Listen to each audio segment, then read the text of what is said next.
আব্দুল, বেরোলাম, চেম্বারটা বন্ধ করে দিস আর 13 নম্বর পেশেন্টের খেয়াল রাখিস। কি ভাগ্য নিয়ে জন্ম নিয়েছেন স্যার, এই বয়সে কচি কচি মেয়েদের সাথে প্রেম করছেন। তা আমাদের অবস্থা দেখুন, সকালে যখন বাড়ি থেকে বের হই তখন বউ ঘুমাচ্ছে, বাড়ি গিয়ে দেখবো বউ ঘুমিয়ে পড়েছে। এ ভাই, পাগল হলি নাকি? মাল খেয়েছিস শালা? কি করছিস? আর লাগবে তো?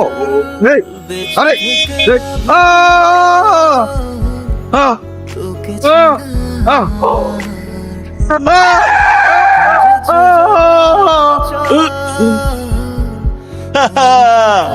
কেমন লাগতেছে?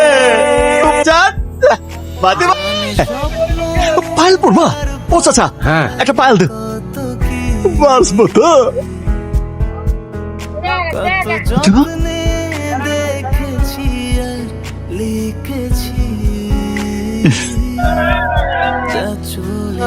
একটু হাসো না ফাতেমা, একবার।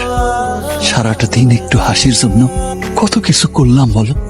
একটু হাসো, একটু।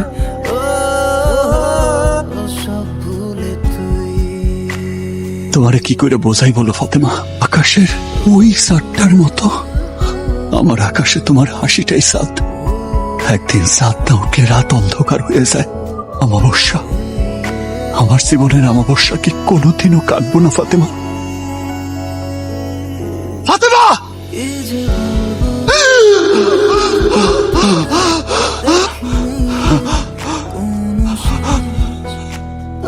ভালোবাসো তাই না? কেউ কিচ্ছু বুঝতে পারবে না। হাতটা দাও।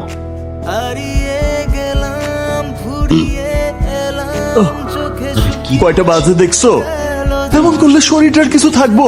আমি নেপালে তোমাকে সংসারের সুখ। তুমি তো জানো আমি তোমারে কত ভালোবাসি। ভালোবাসা কাকে বলে সরফরাজকে দেখেও তো একটু শিখতে পারো। আচ্ছা আচ্ছা ঠিক আছে, এবার ঘুমাবা, চলো। ওঠো, ওঠো। তুমি আমাকে এত ভালোবাসো, যত্ন করো, তাও এখনো পর্যন্ত আমাকে একবারও সরফরাজের সঙ্গে দেখা করতে কেন পারলে না? কে বলছে পারলাম না? জান, তোমার সরফরাজ এই বানারসে শুটিং করতে আসছে। একদম পাক্কা খবর নিয়ে আসছি, কালই যাচ্ছি আমরা। তুমি তো আমাকে আগে কিছু বলনি।